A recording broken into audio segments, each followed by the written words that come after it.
মন, মন, আরে ওই মন, কোথায় তুমি? এই তো আমি। তোমার কি সমস্যা? আমার একটু হাসা করে কইবা? এই যে প্রতি রাত হইলে তুমি আমারে ডাকো, তুমি কি জানো না তোমারে সাইরা দিছি অনেক আগেই? তাইলে শুধু শুধু আমি মনেরে কেন এত জ্বালাও?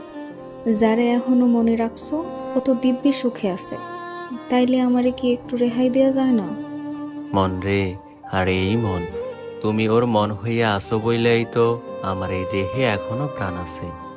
নাইলে কবে এই দেহান ওই মাটির সাথে মিশা যাইত। আচ্ছা, আমারে একটু কইবা তুমি আমারে মুক্তি দিবা কবে? এই দেহে যেদিন প্রাণ থাকবে না। হুম, বুঝলাম। তো এখন কও, কি কইবা? আর প্রতি রাইতে কি এইভাবে চোখের পানি দিয়া বালিশ ভিজাইবা? ওরে মন রে, প্রতি রাতে তার কথা মনে হইলেই চোখ দিয়া পানি পড়ে। আমি কি করুম কও?